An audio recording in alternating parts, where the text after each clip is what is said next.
పొట్టోడైనా పొడుగోడైనా car గుర్తు మీద ఓటేయాలని చెప్తున్నారు. మంచోడైనా చెడ్డోడైనా ఎట్లా ఓటేస్తారు?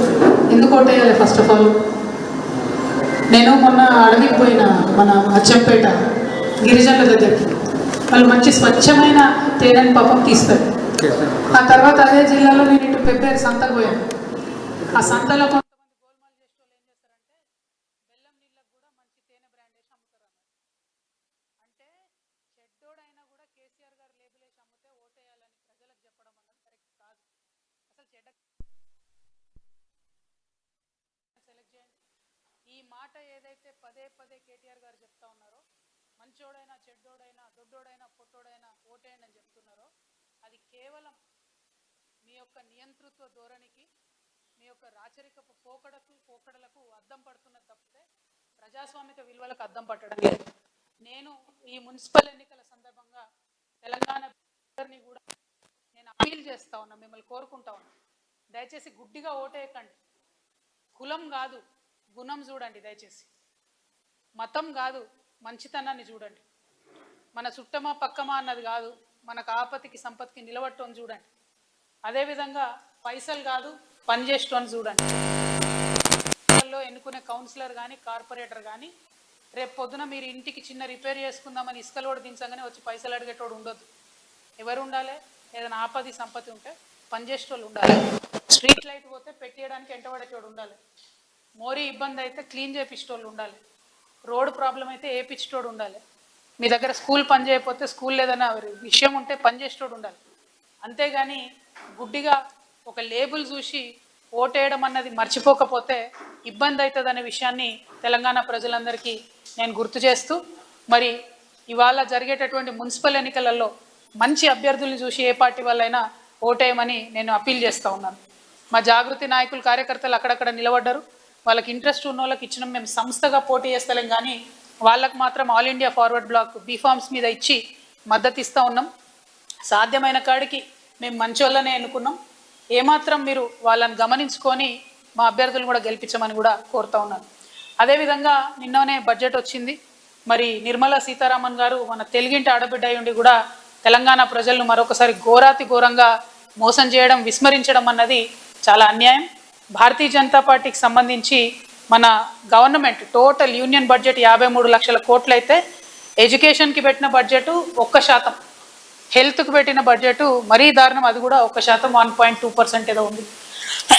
ప్రధానమైనటువంటి విద్యా వైద్యానికి కూడా దేశవ్యాప్తంగా బీజేపీ మరి బడ్జెట్ పెట్టకపోవడం అన్నది కరెక్ట్ కాదు.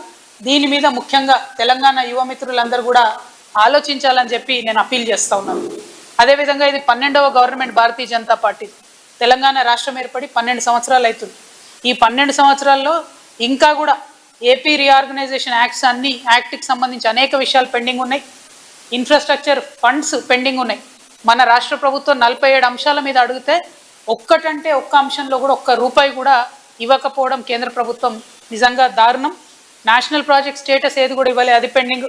Urban development funds pending. New airports for Telangana pending. Regional ring road pending. Metro rail phase 2 pending. ఈ మెట్రో రైల్ ఫేజ్ 2 పెండింగ్ ఎందుకుందంటే కిషన్ రెడ్డి గారు ఏమంటున్నారంటే ఫేజ్ 1 అయిపోయినటువంటి రిపోర్ట్ ఇస్తే రాష్ట్ర ప్రభుత్వం ఆ తర్వాత ఫేజ్ 2 ఫండ్స్ ఇస్తారంట. అంటే మీరు ఇప్పుడు కనీసం కేటాయింపులు చేయకపోతే వచ్చే సంవత్సరం మొత్తం 1 రూపాయి కూడా రానట్టే లెక్క కదా. ఈ సంవత్సరం లోపల రాష్ట్ర ప్రభుత్వం ఫినిష్ చేసిన రిపోర్ట్ ఇచ్చిందే అనుకుందాం, మరి రూపాయి కూడా రాదు కదా. కనీసం కేటాయింపులు చేస్తే ఫ్యూచర్ ఉంటుంది. మరి కిషన్ రెడ్డి గారు ఎట్లా చెప్తున్నారంటే తెలంగాణ ప్రజలకు ఏం తెలియదు అన్నట్టు వారిని తప్పుదోవ పట్టించడానికి చెప్తున్నారు. ఇది కరెక్ట్ కాదు. అట్లనే ఐఐఎం ఇవ్వాలి, అది పెండింగ్ ఉన్నది. నవోదయ ఇవ్వాలి, అది పెండింగ్ ఉంది. కేంద్రీయ విద్యాలయాలు ఇవ్వాలి, అవి పెండింగ్ ఉన్నాయి. స్టీల్ ప్లాంట్ పెండింగ్ ఉంది బయ్యారంలో. అట్లనే కోచ్ ఫ్యాక్టరీ కూడా పెండింగ్ ఉంది. మరి ఇవన్నీ పెండింగ్ ఉంటే ముఖ్యమంత్రి గారేమో నేను కేంద్రంతో మంచుకుంటా, మోడీ గారు నా బడేబాయి అని చెప్పి 30 సార్లు వేసినట్టున్నాడు ఇప్పటి వరకు. అయినా ఒక 30,000 కోట్లు కూడా రాబట్టుకోలేకపోవడం అన్నది నిజంగా దారుణం. ఇది ఫెడరల్ స్ఫూర్తికి విరుద్ధం. ఈ వైఖరి మానుకోవాలని భారతీయ జనతా పార్టీకి ఇక్కడ నుంచి మనకిద్దరు మంత్రులు ఉన్నారు, వాళ్ళిద్దరిని కూడా నేను డిమాండ్ చేస్తూ ఉన్నా. ఇవన్నీ ఒక దగ్గర జరుగుతూ ఉంటే మన హైదరాబాద్లో గత 2022 నుంచి అన్ఫార్చునేట్లీ అగ్ని ప్రమాదాలు వరుసగా జరుగుతూ ఉన్నాయి. దాదాపుగా మీరు చూసినట్టయితే 2022 మార్చిలో సికింద్రాబాద్లో బోయిగూడలో జరిగిన అగ్ని ప్రమాదంలో 11 మంది చనిపోయారు. ఆ తర్వాత 2022 సెప్టెంబర్లో సికింద్రాబాద్ రూబీ హోటల్లో జరిగిన అగ్ని ప్రమాదంలో కూడా 8 మంది చనిపోతే 11 మంది తీవ్రంగా గాయపడ్డారు. మళ్ళీ 2023 జనవరిలో సికింద్రాబాద్ నల్లగుట్టలో దక్కన్ మాల్లో జరిగినటువంటి స్పోర్ట్స్ షాప్లో కూడా చాలా మంది చనిపోయారు. మళ్ళీ 2023 మార్చిలో స్వప్నలోక్ కాంప్లెక్స్లో జరిగిన దాంట్లో 6 చనిపోయారు. అట్లనే 2023 నవంబర్లో నాంపల్లిలో జరిగినటువంటి అపార్ట్మెంట్లో 9 మంది చనిపోయారు. 2025 మే పోయిన సంవత్సరం మే 18న గుల్జార్ హౌస్లో అగ్ని ప్రమాదం జరిగితే 17 మంది ప్రాణాలు కోల్పోయారు.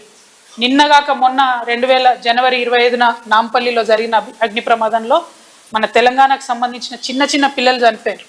అయితే ఘోరం ఏంటంటే ఈ రాష్ట్రంలో కాంగ్రెస్ ప్రభుత్వం అధికారంలోకి వచ్చినాక అగ్ని ప్రమాదాలలో 22 మంది చనిపోతే ముఖ్యమంత్రి గారు కనీసం ఒక్కరిని కూడా పరామర్శించలేదు.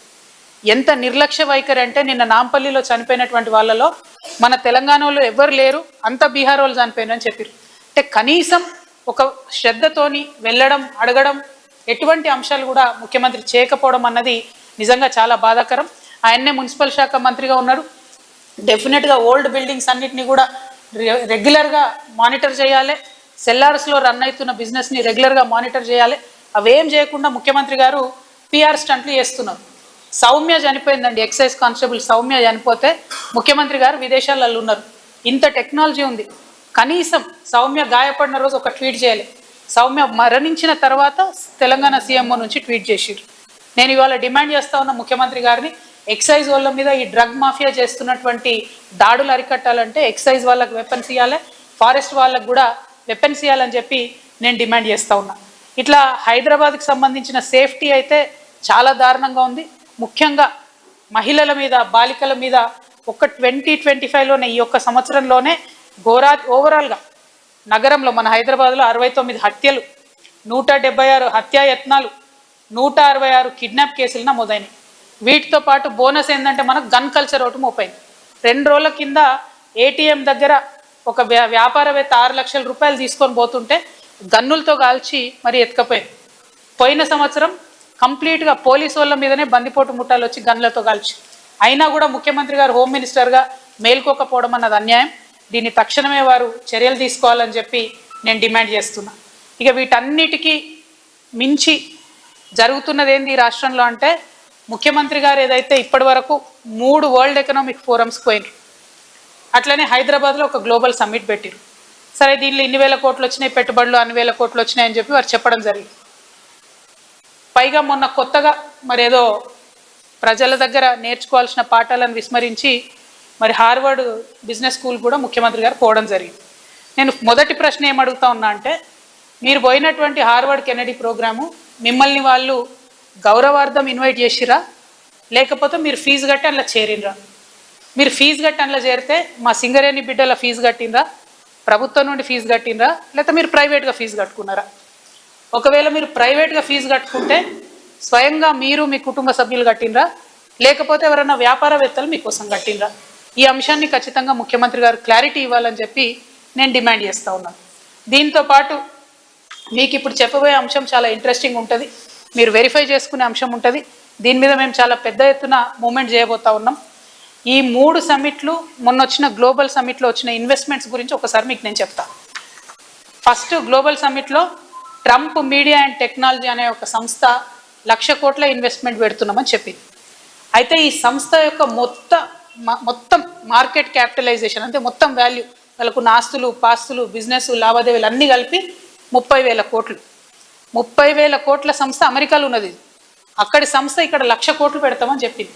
మరి ఎట్లా పెడతారు, ఏ రంగంలో పెడతారు, ఏం పెడతారు అనేటటువంటి డీటెయిల్స్ కానీ రోడ్ మ్యాప్ కానీ ఏం లేదు. మొదటిది అది. అట్లీస్ట్ ఈ సంస్థ ఫేక్ కాదు, ఈ సంస్థ మాత్రం రియల్. తర్వాత AGIDC సింగపూర్ అనేటటువంటి సంస్థ, ఈ సంస్థ ఏం చేసిరు, ఇంటర్నేషనల్ గేట్వే డేటా సెంటర్ పెట్టడానికి 67,500 కోట్లు 67,500 crores ఇన్వెస్ట్ చేస్తామని చెప్పారు. కానీ మేము ఎంత వెతికినా కనీసం ఈ కంపెనీ వెబ్సైట్ కూడా దొరకలేదు ఆన్లైన్.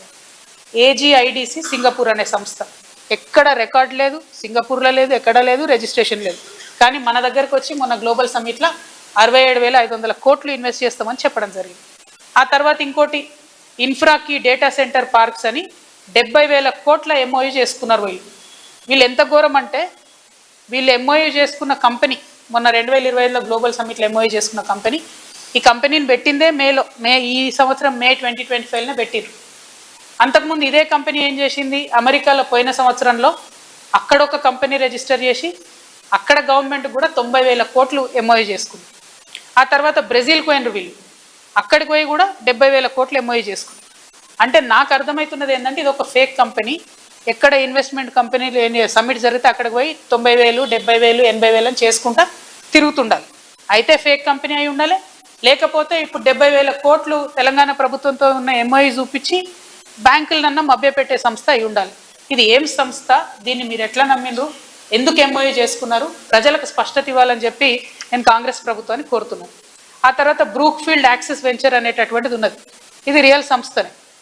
వీళ్ళు కూడా 75,000 కోట్లు అన్నారు, కానీ దీని మీద ఏం కూడా ముందడుగు పడ్డటువంటి పరిస్థితి లేదు. తర్వాత ఇదే బ్రూక్ఫీల్డ్ యాక్సిస్ సంస్థ, దానికి సంబంధించి సిస్టర్ కన్సర్న్ ఎవ్రీన్ యాక్సిస్ అనే ఎనర్జీ 31,500 కోట్లకు ఎంఓయూ చేసి, అంటే ఒకటే సంస్థ 2 డిఫరెంట్ పేర్లతో 1,00,000 కోట్లు ఎంఓయూ చేసిరు.